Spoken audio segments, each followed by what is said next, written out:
Students, in this chapter, that is chapter number 6, we are going to study about the statements used in Java, that is Java statements. So, in this chapter, we are going to cover all this, that is input statements, that is input using buffered reader class, input using scanner class. Okay, we already studied all this in class 9th and 10th. Then next one is conditions. In these conditions, we are going to see relational operators, logical operators, conditional statements, use of default in switch case. Then next one is fall through in switch case. Then we are going to learn about the comparison of if else and switch case. Then loops and their types. Then block of code, nesting of blocks, scope of a variable, types of loops, infinite loop, empty loop, flag accumulator, counter, conditions in a loop, loop in a condition, nested loops and jump statements in a loop. So we are going to see one by one. So first one is input statements. So in this session, let us see one of the way to take input of variables of various data types. How to accept the variables like integer variable, double variable, character variable, string variable, and boolean variable, etc. So now we are going to see by using a buffered reader class, input using buffered reader class. So in buffer reader class, everything is same. We have to write the class import, we have to import the package, then we have to write all the variables and their data types, then we have to write buffered reader buff equal to new buffer reader of this. Then how we are going to input? If it is an integer input, we will write integer dot parse int of buff dot read line of. Okay. So if it is a double data type, then you write double dot parse double of this. So if you are accepting a string, then you have to write buff dot read line of. Okay. So if it is a boolean value, then you write boolean dot parse boolean of this. If it's a character, you write character buff dot read of. Okay, to input a string, it is read line of. To input a character, it is read of. So here we are printing all the values. So these are the inputs and these are the outputs by using input buffer reader. Now we are going to see how to use the scanner class to input the values. So same, you have to write here, you have to create a new object here in the scanner class. So here if you are inputting an integer value, so this will be sc dot next int of. If it is a double value, sc dot next float of. Okay. Now if you are going to accept a string, then it is sc dot next line of, object dot next line of. If it is a character, then next line of dot, you have to accept the string and you have to give the position of the character where it is present. Okay. So this how we are able to input the values by using input buffer reader and by using scanner class. Now we are going to see the conditions that we are using in Java. A condition is a statement that helps in decision making. It gives a result of either a true or a false value. Conditions helps to create programs that perform different course of actions when executed with changing set of values each time. First one is relational operators. Okay. So conditions are made using relational operator. There are 6 relational operations.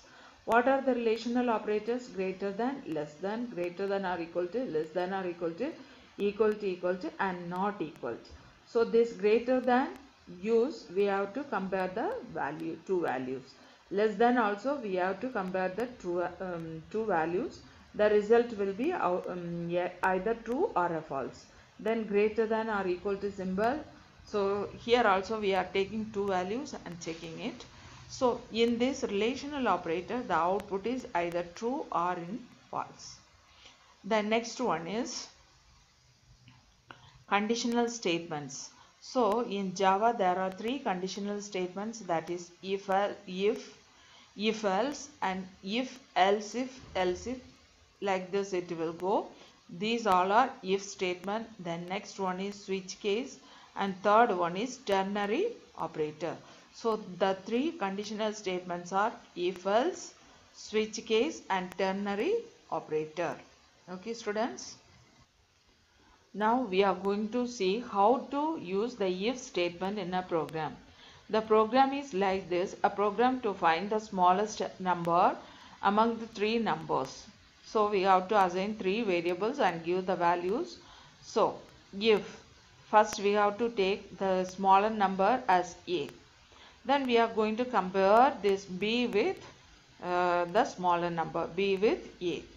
So if the condition is true, then smaller number will be b. Okay, like this every time we have to check. Then system.out.println of the smallest number. When the condition which condition is true, then we have to skip out of the loop and print that the smallest number is sum. Okay, so here this is how we are using the if statement for condition checking. The next one is program to check whether the number is odd or even by using if else statement. So if you want to find the given number is odd or even, we have to divide the number to take the modulus of the number, and if the modulus of the number modulus 2 is equal to 0, if the remainder is 0, then it is an even number.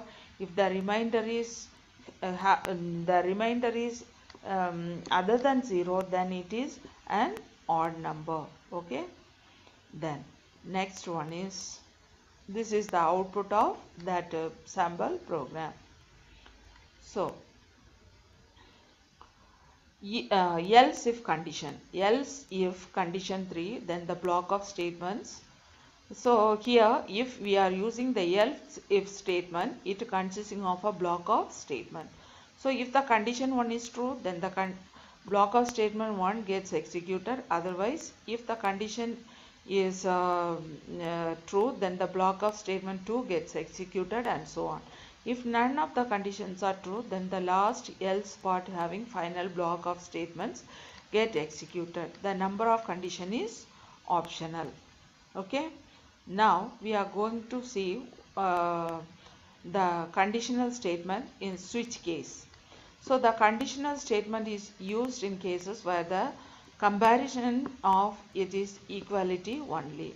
So if the switch expression, here we are comparing the case value. So if we give the value as 1, the case value 1 will be executed, then it will stop. If you give 2, the second case will be executed and stop. So it is called as conditional statement. Then use of default statement in switch case.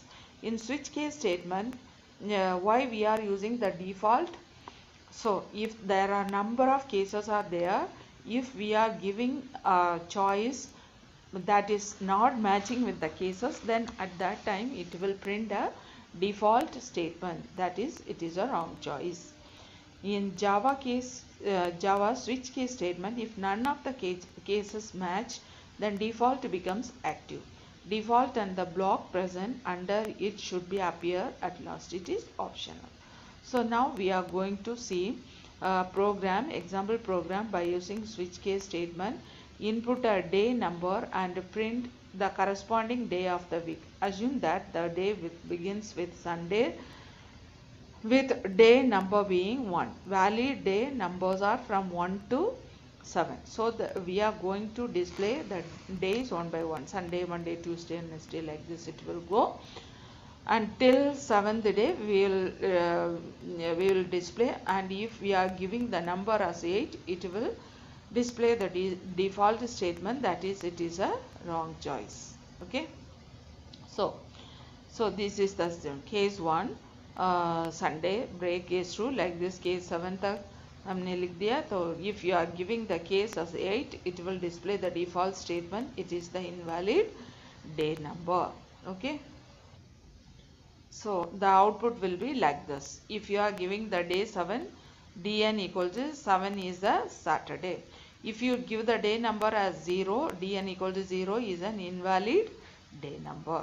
Okay, now we are going to see the next one, fall through in switch case. Break statement is very important in switch case construct. It helps to terminate a block and to bring the control unit. If block is not given, then all the statement that appears below the matching case get executed.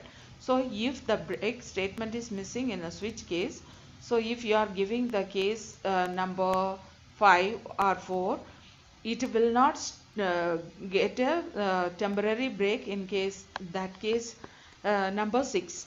It will continue all the statement after the case 6, case 7, case 8 till it finds a break statement. That is called as a fall through. The following program shows the error of fall through, thus the break statements are missing. See, in this program, case 1, this Sunday, there is no break. Case 2, no break. Case 3, no break. So, there is no break statement is there. That is called as the fall through in switch statement. Okay. So, if there is no break is there, if it will ask enter the day in a number. So, if you give 5, it will display, first it will display Thursday, then Friday, Saturday, invalid day number, because there is no break statement here. See, enter the day number 5, dn equal to 5 is Thursday. So, it will display at dn equal to 5 is Friday, dn equal to 5 is Saturday, dn equal to 5 is an invalid day number. So, this is called as a fall through statement in switch case. The next one is comparison of if else and switch case. So, you have to learn this tables and compare the value comparison of and study the comparison of if else and switch case. So, the next one is conditional statement, that is ternary operator. Ternary operator means we are using 3 operands with the operator. So, this is the syntax, that is condition, question mark, true zone, then colon, then false zone. Ternary operator is used in cases where the condition is small. So, the next one we are going to see the loops and their types. So, there are 3 types of loops that we studied. Already we studied in class 10, that is for loop, while loop and do while loop. So, what is called as a for loop? So, when we are using this for loop, the number of iterations are known. Okay, how many times we have to repeat the same process again and again. That is called iteration. So, we know the iterations in for loop. In while loop, when the number of iterations are not known, we are using the while loop. Okay. In do while loop, the number of iterations are unknown. So, this for loop is called as an entry control loop, and this while loop and do while loop are called as exit control loop. Okay. So, this is the syntax of for loop, and this is the syntax of while loop, and this is the syntax of do while loop. Now, we are going to see some examples by using the for loop. So, in this for loop, the iteration will repeat up to 15 times and it will do the same process. First, p equal to 1, p less than or equal to 15, the condition is true, so it will print the value p, then a space. Okay, because we are using here the print statement, this is for the space. Then p will increment the value by p plus 1, so the value of p is 2, 2 comparing with 15, the condition is true, so it will print the value. Like this, it will repeat the same process 15 times. This is the next example by using the for loop. Okay, this is the output of the previous program. So, now we are going to see one program by using the while loop. So, first the initial value of p equal to 1. So, this will repeat till 15 times. So system dot out dot println of p. First we are printing the value of p, then increment the value, then again we have to compare. So this is also a entry control loop. Okay? We know how many times we have to repeat it. Next, do while loop. First p equal to 1. Here we are not checking any conditions. Do. First we are printing the value whether the condition is true or false. We are printing the value. Then we are increment the value. Again we are checking the value here. If the condition is true, again we will do the iterations again and again. And if the condition is false, when we have to stop the program. So what is the difference between while loop and do while loop? In while loop it will first check the condition and do the process. First in the do while loop, first it will do one time iteration, then after it will check the condition. This is the main difference between the while loop and do while loop. So the next one is scope of a variable in a block. So what are the scope of a variable? If a variable is declared inside a block, then its existence is limited to the block. If two variables of the same name can exist, if they are declared in different blocks, the variable declared in the inner block gets priority. Then what are the types of loops? There are several types of loops. First one is infinite loop. Infinite loop means the iterations will go infinite number of times. So this infinite loop in general error and situation where the loop goes on and on in infinite times. See here k equal to 1, k less than or equal to 20. The condition is true. Then system dot out dot print the value of k. Then there is no increment operator or decrement operator. Again it will go here k equal to 1. So again this will going on like this. There is no conditions, there is no increment, there is no decrement, nothing. So it will going on like this. Okay. So it is called infinite loop. The next one is empty loop. Empty loop means there is no statement inside the loop. That is called as a empty loop. In a loop that does not have any task in it. But an empty loop is not an infinite loop. One application area of empty loop is to wait or to delay. Okay. So this is the program code. Only the loop is there. There is no statement. Nothing is there. And so it is called as an empty loop.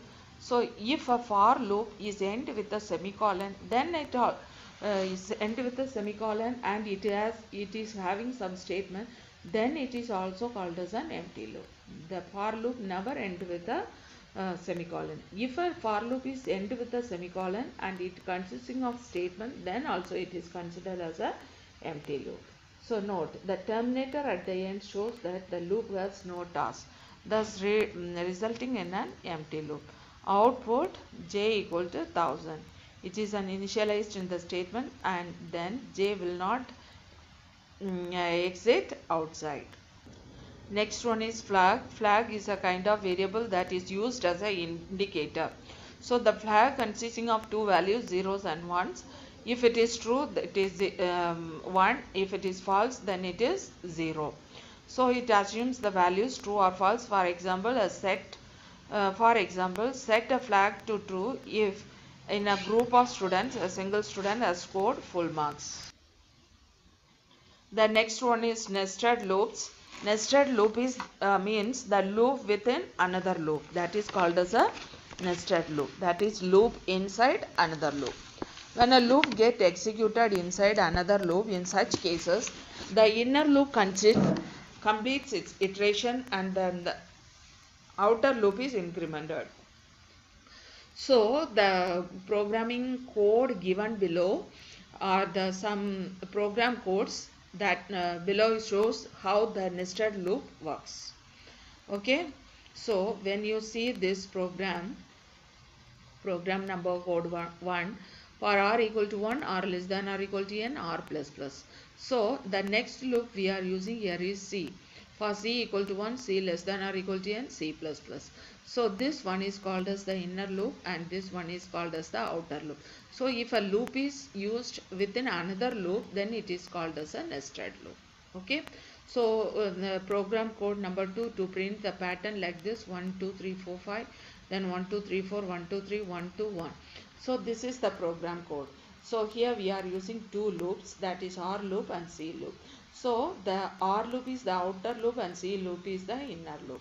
So if two or more than one loop is used together in a programming code, it is called as a nested loop. Okay. The next one is we have to learn the exercise question answers, true or false, everything, and you have tried to solve all the question answers in the exercise. Okay, then you have to learn all the question answers or exercise question answers. So students, this is the end of this chapter, Java input statement. So whatever book you are finding it as easy, if you are learning all this content in class 9th book, no problem. In class 10th also, 10th book, if you find easier to learn, then you have to learn from that book. If you find this 11th book is comfortable for you, then you have to find the question answers and everything from the book and learn. So this is the end of this chapter, Java statements.